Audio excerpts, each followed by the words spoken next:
The Whispering Quill, a look at the history of the pen. It is truly humorous, isn't it? A single cell phone in our hands is so little, so simple looking, and most of the time we pay no notice, yet it is home to so much of what makes us. What I mean is the pen. A humble tool, you could say, used just to keep notes or sign your signature. If you pay close attention and keep your mind calm for a short while, you can feel as if you can almost hear all the souls you've lost around you. You can sense in them the influence of every tale, every bright epic, every private whisper, every moment of love and pain, and each hope they shared with their readers. You won't have to worry about this feeling like one of those history classes in school that you can barely remember for a day. It is like a stroll the two of you take, quietly side by side, down a lengthy and wavy path through history. Pausing along the way, we may find a well-worn stone and admire some creative human idea. Simply, the emotion of the journey, with time gently guiding the pen, will touch me. Together, we'll look into how this close companion emerged and how it is not limited to just leaving marks. It has made it possible to communicate beyond the moments of silence, to bond with people who share our feelings throughout history, to remember how amazing our lives are, and perhaps, in a way, to touch on what is sacred and lasts forever. In Chapter 1, the introduction covers important marks and writings found in ancient times. Before pens of any shape ever existed, there was a desire for something to write with. A strongly felt, basic and universal human desire. I wanted to share my silent heart with the world through my writing. I am here. I observed the same thing. I understood this. I existed. Think of those times in the earliest days when creation began. In the distant past, before people had tamed the world, everything was fresh and wild.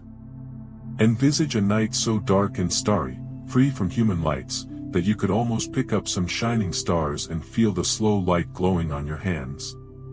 People who lived long ago before we did not have paper or an easy supply of ink as we do now. Still, they had something key, their hands and the land, which they enthusiastically turned into paintings. Who knows, the most elementary form of this long story may have been one finger moving a loopy line in the wet mud left behind after rain. Most likely, it is just a child's innocent game, you may imagine. Was there something else at play? A fresh map, so my group would know the way the deer made to reach the water. A rough symbol to stand in for water, or a simple sign to alert you to danger. Simple, yes. Primal, absolutely. Even so, it took us somewhere new. The idea was put into a kind of form where others would be able to touch it and understand it. Imagine you are inside a cave, the air is calm and dark, and only a dancing, tiny flame on the ground brings life to the stony walls. Sometimes, a woman, a man, or even an elder takes a smoldering branch that has been singed in the center of the fire. Perhaps artists discover a good, colorful rock, such as ochre or manganese, pigments they got from Mother Nature. Then, these people take their primitive tool and press it against the hard, cold stone. Slowly, carefully, the bison starts to take on a powerful form that appears full of life. Possibly it's a handprint, used to show what they're capable of. This is my proof of being here. With this hand, I have been part of this world. Maybe they chose color to brighten their homes, which were surrounded by great emptiness. Is it possible that there was a greater reason driving the conflict? Possibly, this was how people prayed to the bison spirit, asking for a successful and safe return with plenty of food for everyone. Possibly the sculptor wanted to reflect its strength, its vibrance, and express their appreciation for its powers. Perhaps, oral stories were told to help the generations after understand who the family members were. This is how we interpreted events. This is what was important to us. This is how our world is currently set up. It had to do with a vital, spiritual bond between him and the animals. A tie to their environment, nature around them, fellow community members, and to the sacred energy that exists in everything. Remember the emotions and the details of that experience. Runners experienced the rough texture of the wall and the fresh chill of age-old stone. They had a clear purpose in their look, they kept their breath even and stood in deep concentration as they drew or painted. The act brought out a strong and obvious energy. A spark. The first hint of all the brilliant words to come in the future appeared, like the beginnings of libraries, poems, and letters full of emotions. They took advantage of all the natural resources around them. Use a flint tool to carefully create beautiful designs and tales on pieces of bone, or alternatively, choose a smooth piece of wood for the same purpose. Luke crushes and combines the intense juice of berries to dye and preserve a record on an animal hide. Likewise, every single symbol aided my fight to keep away silence, defeat the way memory faded and hold back forgetting. This was an impressive and significant way to state, my life, my thoughts, and my spirit are what matter to me. They do exist. They are meaningful. Is that not what people secretly hope for, deep inside themselves? Knowing our lives are important. That the way we say things, no matter how differently we do it, is important to others. The first tools and ideas that mark makers used formed the base for what was to come.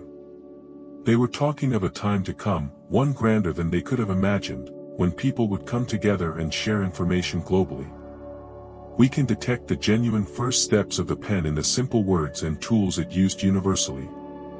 It was all about people expressing their feelings openly, not about high-tech advancements.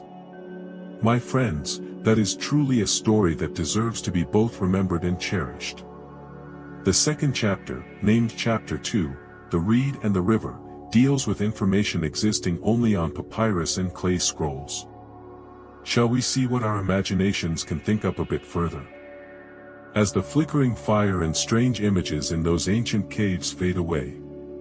Now, let us imagine ourselves surrounded by lands that receive plenty of sunshine, have strong life-sustaining rivers, and see civilizations blossom, as the lotus blossoms to greet a new day.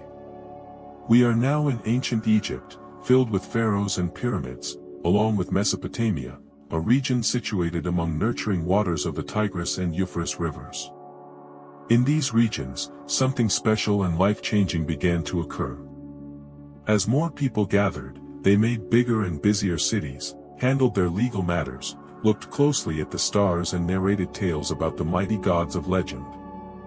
Because their lives got more complicated and involved, writers felt a stronger desire to communicate, remember, and share than ever before.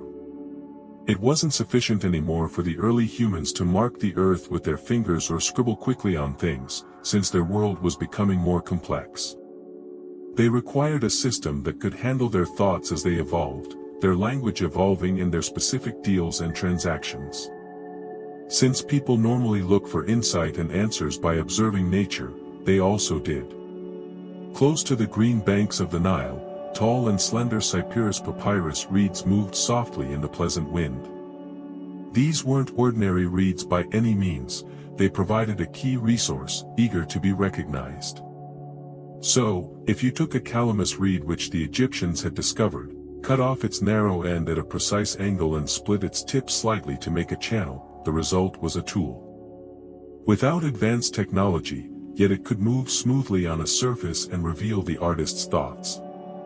Try to visualize Imhotep or Merit, a scribe, repose in an easy posture while drawing pleasantly warm sunshine on his documents. Confucianism could also take him to a temple's shaded and sacred interior, where towering pillars are decorated with sculptures. Before him is some papyrus, an impressive invention made from the pith of river reeds, finding use by ancient societies long ago. Beside him sits a small earthenware pot holding his ink, which could have been made by his own hands using fine oil lamp soot blended with water and a bit of gum arabic to give it the desired shape.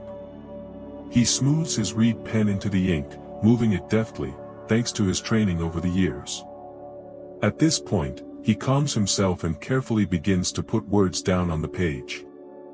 How did it feel to rubber a thin stick of reed in my hand? The wood would have been very light, linking the hand holding it to the soil it came from, with traces of the river shore, the rays of sunlight and the water supplying it. Whenever a stylus traced across the papyrus, it made a soft, even scratching sound hinting at secrets between the words and the reader through all the years that followed. Rather than just decorating the surface, he was breathing life into his ideas and turning thoughts into shapes. With ease, he made his script special, so that the wise owl stood for wisdom. The trait of the Nile was written as a wavy line, and he illustrated a god, a goddess, or a king as a reverently seated small figure. Those scribes were highly valued by people in ancient Egypt. The training they received started when they were quite young and took several years to complete. They were respected by many and held some of the most influential roles. In their traditions, writing was seen as a sacred ability, a strong magical power, and the work of Thoth, who possesses wisdom, writing and knowledge as an ibis-headed god. They made sure kingdom affairs operated properly by writing down each pharaoh's orders. They managed all the accounts for the temple, including those for offerings and different resources. They wrote prayers and hymns to Osiris, the king of the underworld, and Isis, the mother goddess. They wrote passionate love poetry, adventurous stories, and works of wise sayings, like the Instructions of Amenemop, intended to recommend good and happy living. They stored the past, shared the knowledge, and connected ancient times, present days, and the days ahead together. Likewise, in Mesopotamia, a distinct version of writing developed due to the resources used there. They used a stylus that was traditionally a reed shaped into a sharper, triangle or wedge tip. Clay was the material the ancient people used for their work, carefully molded into soft and flat tablets. Then, they would press the pointed end of the stylus on the wet clay, leaving behind short vertical strokes of cuneiform letters which seem like lines of wedge shapes. Consider how much patience was needed and how steady a hand each person had to have, since those few marks would remain visible for ages, surviving even when the empires they served had disappeared. Try to understand the spirit that goes into performing that act in each culture. The strong desire. The urge to build something that would live on after a person's life had ended. In order to keep a piece of themselves alive throughout the ages, they send out a message through their stories. A Mesopotamian merchant wrote about his sails on clay, a king praised his victories on the tablet, and a poet either shared his sadness over love or celebrated the gods, all to ensure their works did not disappear in the future and people would remember them. Indeed, the reed pen and the clay stylus seem very straightforward. Made from earth's simple products such as those plants growing along the river. However, when gifted and hard-working workers worked on them, they formed important links for human growth and for building civilizations. They made it possible for people to establish secure laws for society, form strong cultural stories, worship in prayer, and examine the stars for answers. The ability to write down our thoughts so easily, beautifully, and unfailingly was truly a quiet revolution back then. Even before it evolved into fine tools, the pen was powerful enough to write facts, unite people with their deep traditions, connect them to their religion, reach out beyond barriers to others, and encourage them to know their true selves. Starting from papyrus and clay, it was a whisper, but it held the promise of a powerful message that would keep growing and resound through many future generations. Chapter 3, The Grace of the Quill, Feathers of Faith and Thriving Reflections. We can let the old remains and secrets of Egypt and Mesopotamia slowly vanish with the passing of time. We are now moving into a new area, facing a fresh era and experiencing a world that is completely different as a result. Imagine the lovely green hills across Europe, or the mysterious Irish coast, or the silent and deep forests of Germany and France. With time, the Roman Empire and its armed forces and language disappeared, and current kingdoms, other cultures, and fresh ideas have arisen in their place. This era is commonly known as the Middle Ages, during which many changes occurred, and it is at this time that the beloved quill was invented and first used. These days, the quill crafted by nature is our main tool for writing. Visualize a strong goose or a slender swan, whose white feathers shine as it glides gently on calm, peaceful water, and a skilled eagle riding the air. Its feathers are truly impressive, since they are both light and strong, designed by nature for flying and experiencing freedom in the sky. Because of the feathers given by birds, a popular writing tool for 1,000 years, shaped how people viewed the world and wrote about its history in the Americas. Unfortunately, writing didn't start with simply picking a bird's feather and writing. To make a quill fit for its purpose, people had to practice and show a true art. To fit the feather better in their grip, a writer would choose a primary flight feather from the left wing if they were right-handed. Next, the maker would make the chosen feather stronger by briefly heating it in hot sand or ashes, which helped remove the natural oils and prevented the barrel from cracking. The vital and most thrilling stage came when the tip, called the nib, had to be shaped by a little, extremely sharp knife. Appropriately, this device was given the name penknife. For each calligraphy style, the nib was cut from the shaft, the center slit carefully made and the point sharpened, either tightly or broadly. To do the job well, one needed great skill, plenty of patience and a steady hand. If the quill was off, using it would be quite disappointing. Let's also picture a monk, peacefully meditating and working alone in a monastic scriptorium. Since this room provides warmth during freezing winters and is kept cold in warmer months, you'll find a serious focus among the workers. The light, awarded special importance, comes from a tall arched window and peers into the classroom, mingling with the pleasant, unique fragrances of polished wood and old parchment and leather-bound books. You may find Brother Thomas laboring over an old manuscript or Brother Michael, passionately copying the Bible.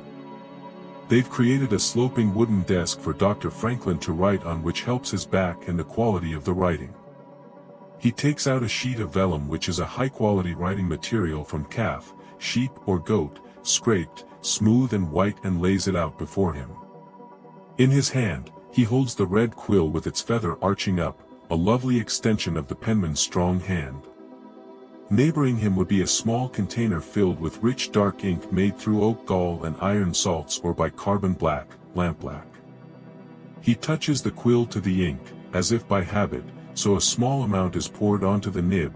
If the quill holds too much, it will smudge the paper. Next, he demonstrates patience, real dedication and strong motivation as he starts writing. Each letter in the Latin text of the Holy Bible may speak of Benedict's strong faith. It could also be the philosophical texts written by the early church fathers, including Augustine and Jerome. The job could even involve creating a close account of the times, keeping note of times of hunger and plenty, the effects of war and other memorable events. Every element in the calligraphy is shaped with time and diligence, serving as its own work of art and helping the page look fantastic. The quill follows the lines of the vellum, causing a rhythmic, quiet and almost soothing sound, the only one heard in the silent room besides prayers or the sound of opening a book. For him, it is more than work, it is like praying, conveying faith, teaching and making sure knowledge and wisdom about God endure for all ages.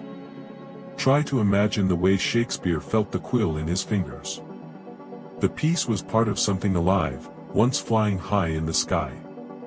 There was a kind of flexibility built into it that could only be compared to the ease with which metal pens later managed to write. With the thin point of the quill, he could sense the feel of the vellum and its light or heavy contact on the paper.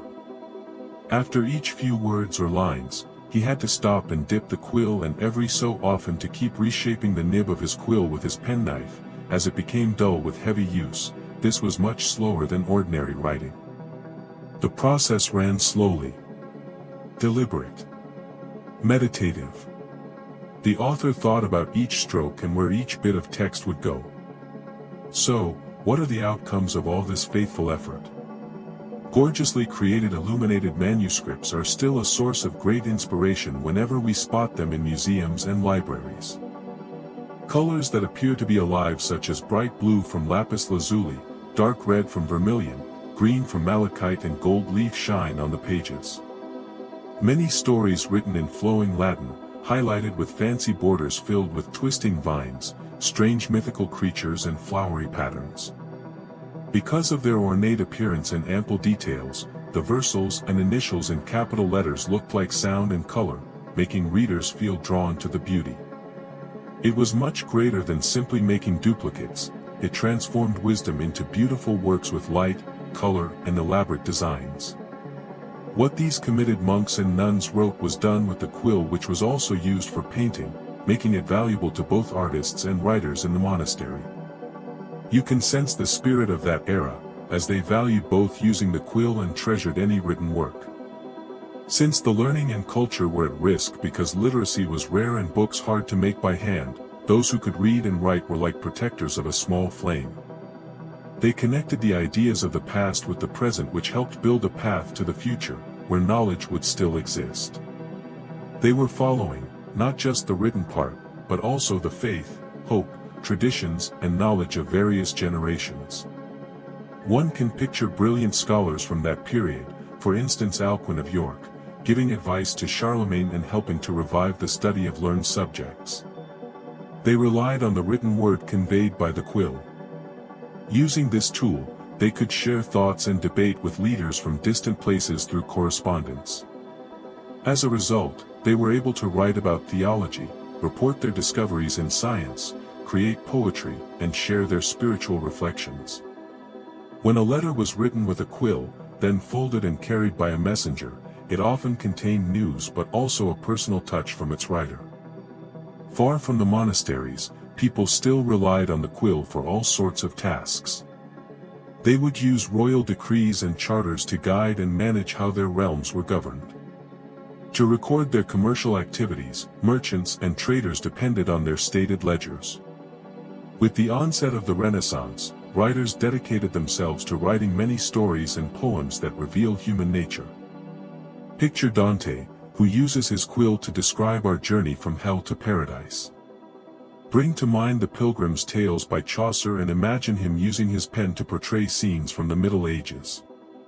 No doubt, Shakespeare's genius appears in his quill, writing Hamlet's deepest thoughts, telling the story of Romeo and Juliet and delivering his glib humor through Falstaff's lines. It was truly remarkable.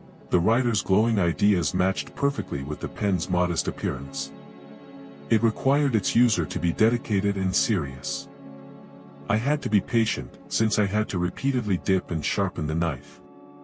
People had to spend a lot of time practicing to be able to write letters that looked elegant and were simple to read. Printers had to become very familiar with the machine's personality, its likes, its special needs and tastes. Still, all the hard work made the music more expressive and unmatched by anyone else. No two writers' handwriting looked exactly the same due to their slight difference in how they held their quill, wrote or cut the nib. Going from the 6th or 7th century all the way into the 19th, the quill was considered the main writing tool in the Western world. The Magna Carta, which established important justice rules, was written using a pen. It was Jefferson and his peers who created the American Declaration of Independence with a pen. However, by then, only the finest and well-made quills were proper for writing such an important statement. The writings inscribed on paper revolutionized Europe, bringing new thoughts, challenging old traditions and triggering a great change in cultural life. Essentially, only a simple bird feather at its inception, yet thanks to humanity and creative spirit, it grew to influence religion, culture, government and personal lives in very meaningful ways. Thanks to the diligent work of many scholars, scribes, and poets, the whisper became a compelling chorus that influenced how our societies were built. In Chapter 4, the metal point marks the introduction of industrial changes to society. For almost 1,000 years, the quill beautifully served humans, due to its links with nature and its elegant appearance. It had always acted as a bridge for praise and poems, rules and written messages of love, along with historical events and the smallest parts of daily life. As always, things continued to develop and change in the world. As people made progress, their way of life moved forward, due to fresh inventions, thoughts and dreams. As a result, a different kind of urge and set of aspirations appeared in writing. It was thought that a knife should require less time to keep sharp and could be used with less precision. Our curiosity and restlessness, which are central to invention, were beginning to awaken, leading people to seek new improvements in this tool. Picture the very lively and innovative debates going on in the late 17th and 18th centuries. Reason, science, and support for individual liberty are becoming important during the Age of Enlightenment in Europe and England and are reaching America as well. Scientists such as Newton and Lavoisier are helping science take giant leaps, revealing the secrets of the universe. Old traditions are being reconsidered, fresh ideologies are being discovered, and progress is being encouraged. Because Gutenberg invented the printing press several centuries before, knowledge was spread in new and positive ways, many more people were able to read books and literacy levels rose. So, as a result, people needed more writing, for education, business, talking to each other, and for newspapers and pamphlets. An increasing number of individuals were having opportunities to read and write. People were writing more letters and sending them across different places, including oceans. Since business was increasing, more attention was given to keeping records. Many new ideas and findings yearned to be captured and made available to the world. No matter how amazing and expressive quills were, the times were changing and they showed their flaws.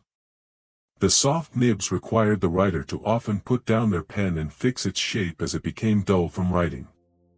It used to be quite hard and costly to obtain top-quality feathers.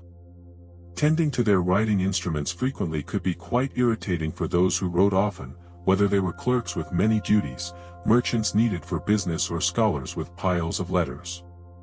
For this reason, the inventors and artisans of the period began developing new ideas. Initially, the experiments were designed to make the quill better rather than setting out to replace it altogether. Clever minds often used small pieces of metal or gems at the head of a quill pen to allow it to be used many times. They were designed to join the traditional touch of feathers with stronger metal material. Still, the biggest progress happened when people started thinking about crafting the nib, or the important part used for writing, from metal. The change was complex and not very simple. In the beginning, most metal nibs were difficult to use since they were stiff, scratchy, and not flexible. They did not match the flexibility and smoothness of a good quill, which was why pen scripts often appeared your own and could vary in thickness. Not all inking with these early tips produced nice lines. Occasionally the ink blotted and it was often hard to get any ink out of them. Imagine that someone, whether in a tiny and cluttered workshop in Birmingham, England, or in a similar place in France or Germany, was busy inventing different pens. He is over his workbench, with a mixture of hot metal and oil in the air and all sorts of metal and tools around him. First, he derives a nib design, then creates it, always trying to improve it by making it stronger, more flexible, and with the channel engineered well for flowing ink. It involved going through many hard cycles, most of which ended in failure, leading to only small achievements. It took a good amount of trial and error to create this result. Over time, as both parties tried harder and introduced new methods, the metal nibs were made much better. After the 1820s and the early 1800s, using steel pens for writing became more popular and refined. Most of their ink came from dipping pens, which you would have to use just like you would have used a quill. Yet, they were a major improvement on previous items because they were tougher and more convenient. They lasted for a lot longer than writing with a quill. Because industry techniques improved and became more precise, many books could now be produced cheaply, and this made them available to everyone, not just to the wealthy or people who wrote documents. Think about the changes this tiny innovation made to people's lives. Now, with a steel nib that couldn't wear out or break during use, a shopkeeper could save time and write accurately. Financial clerks and other government workers could spend a long time writing, since they didn't need to lift a penknife and change feathers during their work. Thanks to the new push for universal education, a child attending a public school could practice writing letters with a tool that was sturdier, easier to use, and not as expensive as a quill. Because writing tools became more accessible to all, literacy and the development of commerce grew in the 19th century. Writing with steel felt different than it did with a quill. There was something special about a steel nib, making my pen more precise. On paper, the sound quills produced was clearer and sharper, whereas the feather produced a gentle whisper. Still, it kept a special sense of integrity and its own individuality. It discussed the exciting years for industry, development and an increase in orderliness and consistency. Many new types of nibs appeared on the market, including fine points, broad points, flexible nibs used for calligraphy, stiff nibs used for accounting, and all created for a particular task. Next, after the success of the metal dip nib, many inventors started wondering if a pen could store its own ink inside. What if you didn't constantly have to dip your pen into the ink? Is it possible for writing to be something we do without ever having to stop? This is the key reason why the fountain pen was unique. There had been pens with reservoirs inside before. Written records show that people made very primitive forms of reservoir pens hundreds of years ago, and even Leonardo da Vinci drew pictures of similar devices in the late 15th century. However, it was difficult to create a fountain pen that wrote well every time, didn't leak, had little chance of clogging, and delivered a smooth flood of color. Brilliant and determined people worked on this problem in the 19th century. Examples of those who contributed to the growth of the fountain pen include Petrice Poenaru from Romania and numerous others. This was followed by Lewis Waterman, an American selling insurance, who is known for getting the first useful and successfully sold fountain pen patent in the 1880s. Reportedly, he came up with the idea for a new kind of pen after some flaw in the current one leaked ink and cancelled an important deal for him. He was apparently so tired of the issues with writing that he chose to make an improved writing tool. He most notably improved the feed by using capillary action so the ink was smooth and the pen didn't leak. Conjure the excitement of writing with one of those first very reliable fountain pens. Sometimes the barrel was created from ebonite, a type of vulcanized hard rubber, and later it could be fashioned from celluloid in many colorful designs, mother of pearl, or with precious metals.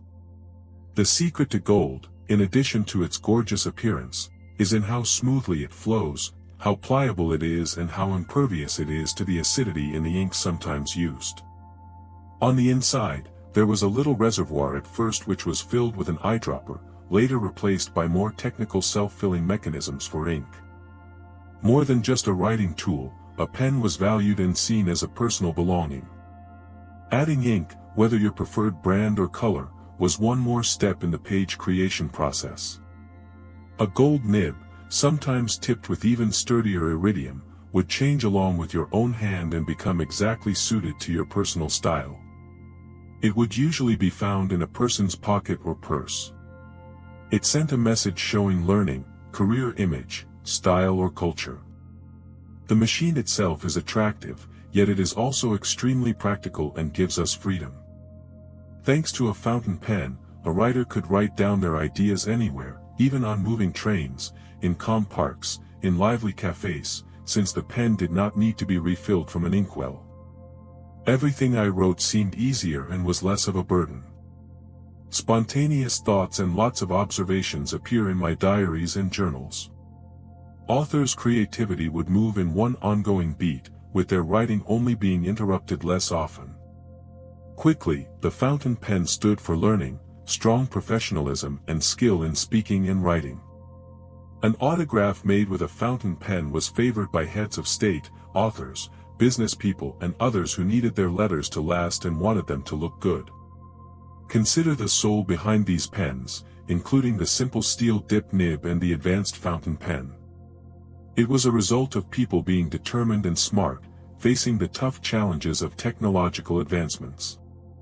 It was focused on adapting that long-standing urge to write by creating fresh, improved and reliable approaches as the world got more advanced. The goal was to make it easier for everyone to write and share their thoughts and experiences, by offering them quality writing tools. Switching to the dip nib and fountain pen was not an all-at-once change for most people. For many, mainly those who enjoyed heritage and prized traditions, a feather pen was appreciated for its comfort and look. Even so, the various metal points were clearly destined to lead the way forward. It was a radiant sign that a new era was coming, a time when more industries developed, people shared ideas more widely and everyone's personal expression grew easier.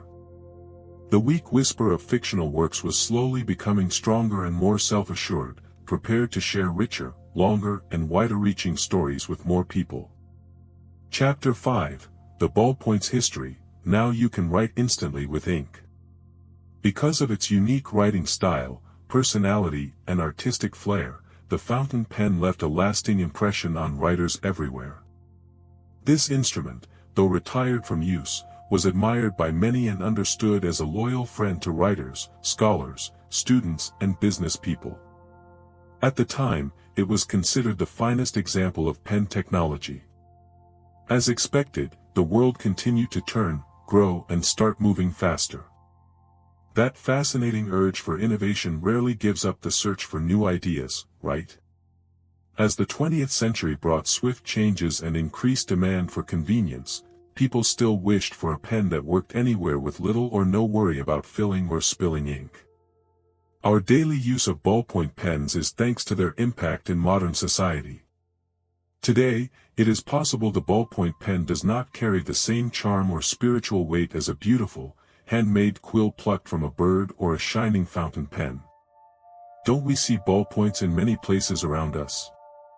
Many of them are hidden in our bags, fill our desk drawers, are given away as freebies. Sometimes we spot a bunch in an old container and can't recall how they got there.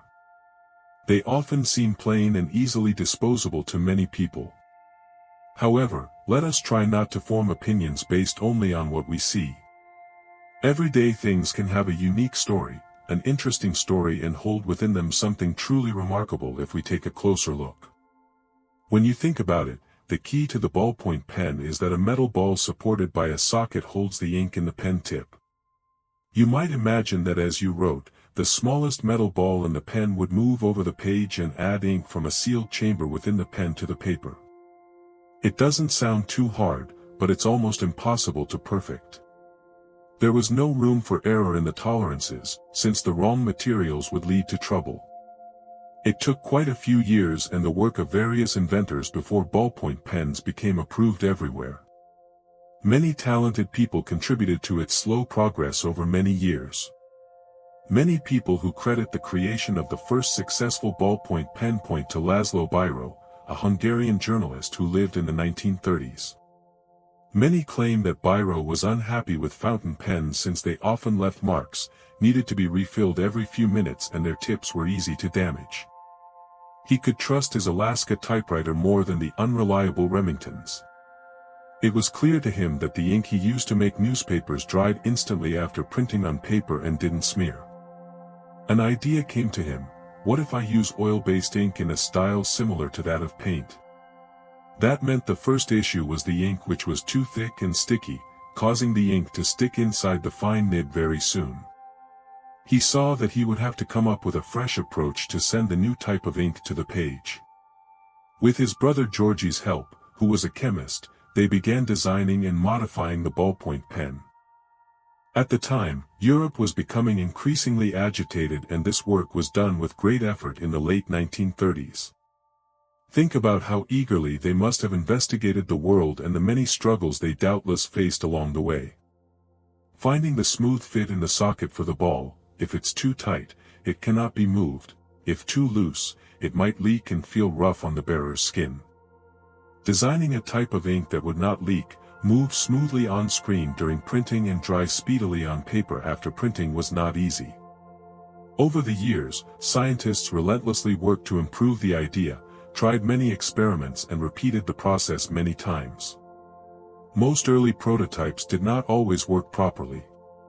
Surprisingly, the start of the Second World War helped the ballpoint pen become more popular.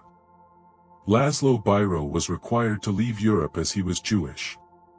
In 1941, he flew to Argentina, where in 1943 he patented the improved version of his pen that would be known as the Biro. During the war, pilots flying with the British Royal Air Force and later the U.S. Army Air Forces experienced that their regular pens were useless for important activities such as navigation and figuring out directions in flight because of the air pressure drop. Since ballpoints have a sealed cartridge and work differently from fountain pens, they were able to deal with these harsh conditions. For this reason, the military used them, and their success allowed the manufacturer to earn a name for dependability in difficult weather. Something incredibly new and interesting was a pen that could be relied on for life-saving purposes. Once the war finished, the ballpoint pen quickly became popular in both America and Britain. People rushed to get a hold of this new writing instrument which was such a hit. In the US, the pen shop called Reynolds International Pen Company, and, in the UK, Miles Martin Pen Company, because it possessed Biro-S patent, entered large-scale pen production. When ballpoints were first released to consumers, many lined up down the street to purchase them for quite a high price. The company promoted these pens as being able to write underwater, which their first models rarely achieved, on oily sheets, on carbon paper, and even upside down without leaking, which made these pens superior to fountain pens. Despite some older models offering little more than the hype advertised them to be and often causing issues with ink, people still chose them for their convenience. Look at the way people from that era were influenced by events in history. In the years after World War II, America was filled with hope, saw many new inventions, and welcomed modern ways of living, working, and shopping. Ballpoint pens have become popular because they are beautiful and make writing much easier. It was developed in modern history. Everything was done promptly. In many ways, it represented the speed and ease of living inspired by modern technology. It's easy to notice that the experience of using a ballpoint pen is unlike the previous ones, right? Printing requires a gentle hand and less force on the paper. With pens either feeling like dipped feathers or plasticky nibs, they cannot give you the feedback you would feel from writing with a fountain pen or a quill. It slides over the page as if it doesn't matter if it's fast or slow. Think about the positive aspects that made America the most powerful nation in the world. It can be trusted to work effectively under many conditions. The ink used is normally able to resist water and prevent colors from fading. A refill can be used for a great amount of time and for many miles of writing. Since it is leak-proof and sturdy, you can carry it with you in almost any convenient place you choose. You can use Grammar Guide anywhere or anytime to help you write. In addition, because ballpoint pens were so affordable to create on a big scale, just about everyone could use a writing pen. Pupils spending time on their schoolwork after school. Waitresses can be seen taking in orders as soon as the restaurant gets busy. The frantic writing of doctors for prescriptions. Experts making observations and then recording them. Notes being scribbled during meetings by business folk.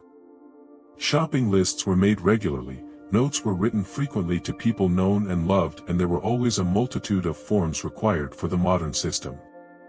The ballpoint was adopted by people as the new writing tool. Now, some people who share traditional thoughts might ask, is there really a sense of love and adventure in that? Is there any meaning in a pen that is made in bulk for quick turnover and often thrown out? I can see why this question was raised. Yet we should view the spirit in a different way. It can be found in simple, ordinary, everyday things as well. We find it as well in the little acts we do every day to connect, create, and communicate with one another. Whenever someone writes a supportive letter to a friend, using nothing but a ballpoint pen, the action is full of meaningful intent. Whenever a parent writes, "I love you," in a child's lunchbox with a simple ballpoint, it creates a special moment during the school day. Whenever someone has a sudden vision or gut thought, a line of poetry, touching prayer, or a dream, the ballpoint pen makes it real.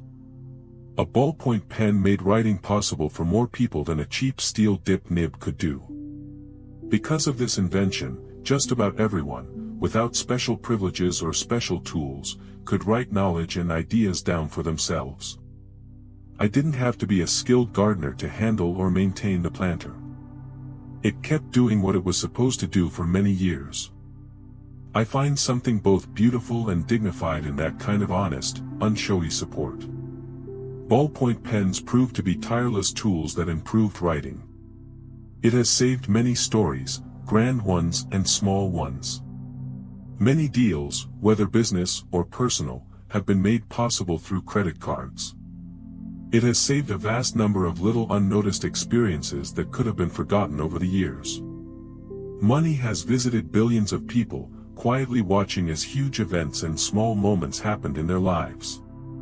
Although a ballpoint pen does not have the classic beauty of a hand-cut quill, it has its own definition of elegance. Others have value too, such as the ballpoint, which is significant in how people share information. As a result, it demonstrates how hard we work by using our imaginations to discover ways to connect with others and express ourselves better and more simply. Thanks to this new technology, we could now communicate with anyone at any time from wherever we were. In a modest and democratic fashion, it made it possible for many more whispers of humanity, many more voices, many more stories and many more people to be heard, kept and sent across the world than ever before. Chapter 7: The Arrival of the Internet and the Solid, Resilient Flame of Writing.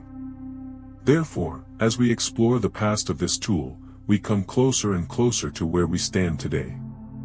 From the original cave drawings to the well-known scenes found on papyrus and stone tablets in Egypt and Mesopotamia, we have walked side by side. We have spent time in the peaceful scriptoriums of old monasteries and admired the fine writing of the quill. We have also looked into the workshops of clever inventors who raised new standards in writing with fountain pens. It started as a natural reed, then moved on to being prepared from feathers, and today is mostly a ballpoint usable by everyone. Every change and development has provided a way for people to leave their special mark, speak, create and remember. Today, thanks to digital technology, the digital screen has become the strong, sometimes dramatic and changing light that shines at us daily. In offices, homes and cafes worldwide, keyboards make a constant clicking sound. Young and old alike touch the screens of their phones and tablets quickly and easily, pulling up whatever ideas they seek. Info and files travel across the internet and are sent to anyone, anywhere within mere seconds. Billions of people connect and share their ideas, reactions, images and opinions every day on social media. Now, due to technology, we enjoy instant ways of communicating with each other. While scrolling through this digital fog of typed messages, it may seem that our old friend the pen will soon give up and say goodbye. It may be better to save it brilliantly, perhaps with a soft sigh, and put it on display in a museum to evoke memories of old times. Many people find that its daily use has decreased compared to earlier days. When it comes to common daily activities such as messaging a colleague, preparing a work report, using a computer for banking or creating a shopping list, we often turn to our keyboards for help. It is definitely a fast method. Generating lots of text at once is very easy with it. English is the main language and means of communication on the internet and other digital systems. But I ask you, dear friend, to carefully watch what is going on, using both your mind and your heart. Is that really the end of the pen? Can the internet cause the culture of print to die out? It could be that music has shifted its place and importance in our modern age. Is it, like a person who has gained much wisdom, taken a step back from hectic tasks and now speaks in a softer voice but still matters? Yes, I regularly see students taking notes or gaining information online using their laptops in classrooms and lecture theaters. I also notice that many times, the same students use their tablets or notebooks on their tables and are still found writing with a pen while listening and grasping information. Studies are indicating that when we write by hand, the link between our hand, eyes, and brain helps us recall information more efficiently and work it through further. Because handwriting takes longer than typing, you are more likely to deliberate over each word. It is not uncommon for even the best artists and designers on computers to start their creative process by drawing a simple sketch by hand on a sheet of paper. There is a special quality in a handwritten mark that can be tough to find when using a digital device. You are having a discussion with the material, guiding it through your hand. When I visit coffee shops, I see some people sitting quietly, with loose papers and pens arranged in front of them, writing. They are expressing their thoughts, dreams, worries, happy times and sorrows through their art. Often, People turn to the pen to help them in that special moment of talking to themselves, to reflect, think deeply and manage their emotions silently and privately. Writing using pen and paper can be very therapeutic and clear your mind. And don't forget about the special sense of happiness, the true heartfelt welcome, when you get a handwritten letter these days. You know what's wonderful? A piece of paper with your loved one's mark on it, their letters so close to their voice. I think of it as a genuine gift showing they have dedicated their time to me. It feels to me like a small piece of their heart being sent across to meet yours. A letter holds such warmth, being honest and reliable, but an email or text message doesn't usually share these qualities. You can see that the pen has elegantly progressed. Many people have come to rely on it for more than simply passing along data. It has turned into a tool to help you pay attention to your actions and decisions. Amid such a busy and full world, writing by hand with a pen helps you unwind, enjoy the present moment and just take it slow. To better understand and relate to what we think and feel. Writing with a fountain pen gives a satisfying feeling as you write, the way the pen fits in your fingers, how it feels and moves, the lovely resistance of the paper and the different way your letters are shaped. It centers our attention on the physical body we have. It is a simple way to oppose the power of speed, distraction and virtual life. It allows you to become present, attentive and focus on the steps you follow. We should also keep in mind the special spiritual link created by writing with our hands. Writing is often seen by many people from different spiritual backgrounds as a way to connect with God, to recognize their inner spiritual feelings and to express their strongest spiritual hopes. If you have ever reflected on grace, wrote to share comfort, offered forgiveness or blessing or composed a poem for the unexplainable, you understand that these are spiritual acts and a plain pen helps guide them into written form. Despite being surrounded by advanced technology, a version of the pen has continued living in the digital world. We have invented styluses for our tablets and touchscreen computers that are designed to feel and respond as much as a regular pen would when writing on paper. While we get used to new gadgets, there is a part of human nature that feels a strong attraction to getting those thoughts and ideas out in their very own handwriting. It could be that the pen remains eternal and strong because it is simple and straightforward. These pens do not have to be charged with batteries, this is the standard with traditional ones. Update your phone or use Wi-Fi for it is not required. It never experiences crashing or freezing. Just somebody willing to hold it and a spirit with things to think, feel and express is all it requires. A pen is kind of like an old and reliable friend. Humanity has gone through triumphs, tragedies and changes in the world, all while it watched time go on. In times when history changed and nations grew, it added the names that decided their fates and set new freedoms. It has been a part of our quiet, individual days too, unnoticed, deeply personal, the notes we wrote to ourselves, our attempts to write our name and the lists we created. It holds the wisdom of our laws, the ideas of our science, the legends in our stories, the beautiful songs, the words we keep private and the most meaningful expressions we have. The digital era is full of life and color, giving us many modern and groundbreaking ways to link, produce and inform ourselves. Yet, the greatness in cinema should not stop writers from doing their work. There is the possibility that they work together, each helping us in its specific and important way. The keyboard is chosen for being fast, having a wide range of keys and being effective at processing a lot of information. For being able to make us reflective, creating a personal bond and connecting closely to our minds and hearts. In many respects, the history of the pen is a reflection of our own lives as people. Yes, it is innovative and adaptive, but its greater importance lies in our effort to find ways to reach others across time, share our thoughts and feelings from our hearts and leave a mark that others can learn from.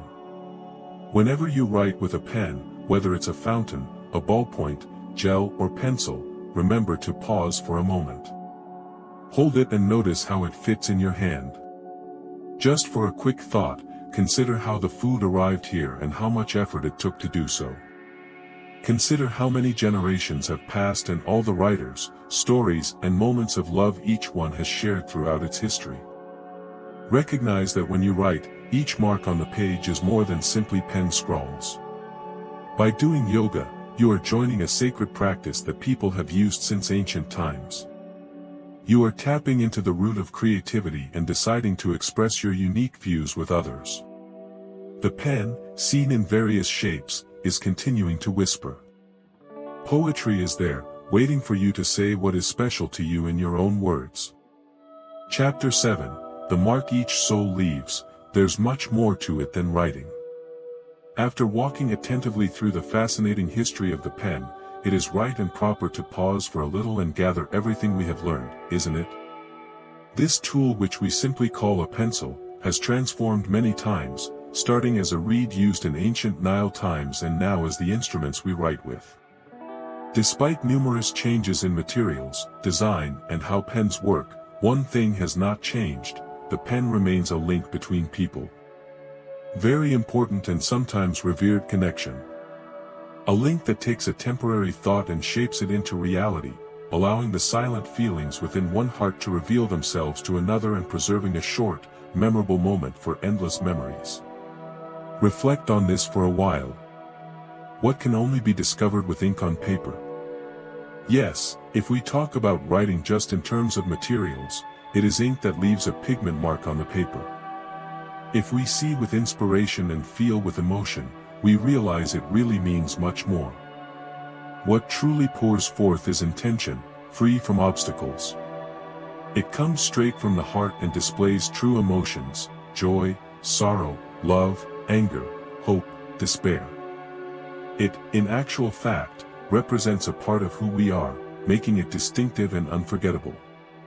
Notice the emotion that goes with a young child's initial attempts to write what they can call their own. In total concentration, they would push their little tongue out of the corner of their mouth and their growing hand tightly grasped the pencil or crayon as they formed those first not-so-certain letters. My friends, that is a true work of enchantment. By just practicing this act, they get to know who they are and leave a mark that shows the world, this is who I am. I exist. I am someone named free will. There is a powerful meaning to that achievement, even though it seems small. This is the moment when people realize they possess a powerful creativity that they can express on their own. It leads to a new awareness. Throughout our lives and our many struggles, the pen becomes our closest companion and confidant. In how many drawers, cupboards, and bookshelves are diaries and journals with personal emotions and thoughts kept safely away? The small books keep the dreams that gave us joy, the sorrows that crushed us, and the simple thoughts from a person trying to understand our human lives. Paper pages covered in our own loops and lines are sacred to us, serving as private mindsets where our soul can rest. During those moments when we look inside, a pen helps us express our inner feelings, brings order to our events, and whispers secrets we are afraid to share. Giving yourself a small reward increases self-compassion and helps your inner world to grow into one that is kind and caring towards itself. We should also pay attention to the choice of penning letters with our hands, although it is less common these days. I am referring to letters that ask us to take time, reflect, and focus our attention on the message we want to send to our recipient. When writing a letter to express your sympathy, you go slowly and pay attention to every word, sharing your feelings and understanding in a way that computer words usually do not. Sometimes as you write a love letter, your heart beats rapidly, your breathing gets faster, and the pen seems to glide quickly, wanting to express every ounce of your love. They are not limited to being nothing more than a draft of words. Things carry our love, our care, and everyone we bring into the group.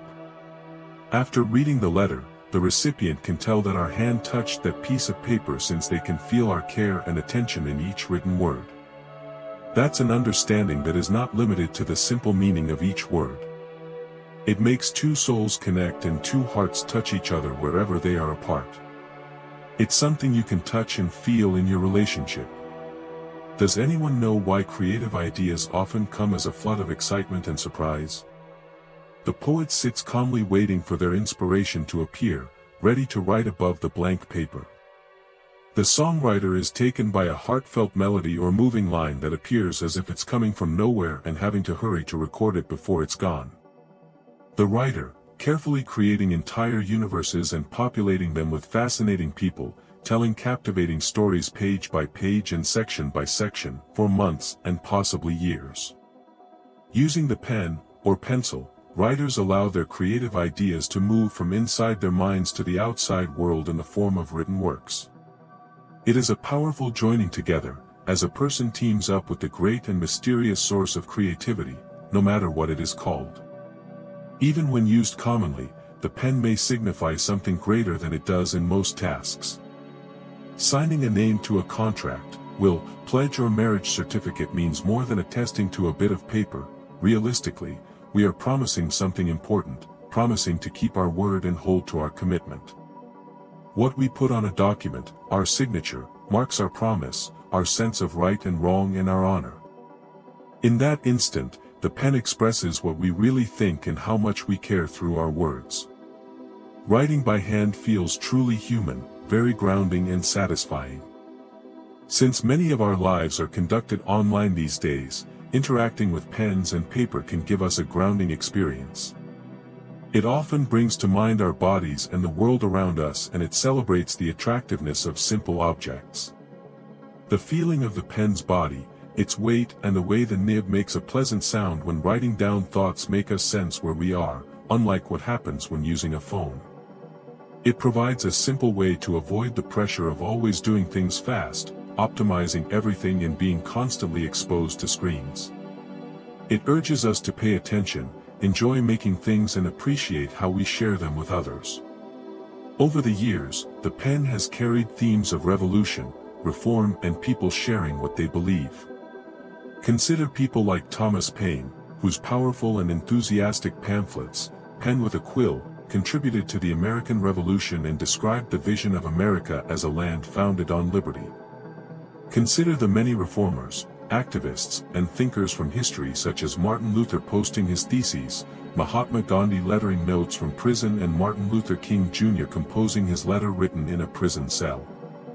They appealed to the power of writing, using their pens as tools, to try and address serious injustices, encourage change and speak out for those without a voice.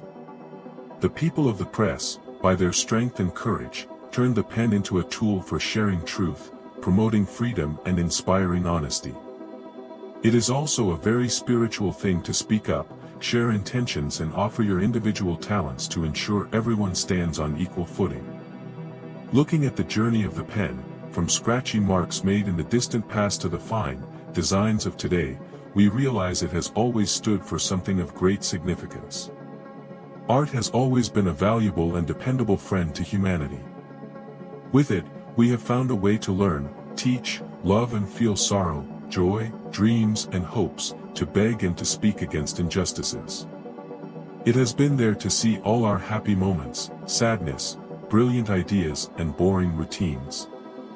It has given each generation the chance to tell the next what it knows, what it has treasured and what it expects or hopes for.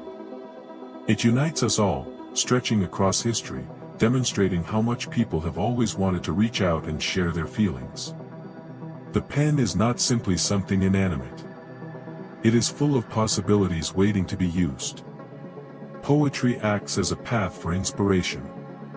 It hears every quiet thought deeply, never judges us and helps us tell others about what is hidden in our hearts. Therefore, my dear friends, this narrative will go on, one step, one sentence and one life at a time, as long as people continue to live. Our goal should be to use the tools available to each of us to help create a world where kindness is abundant, where everyone feels linked together and hope always lives on.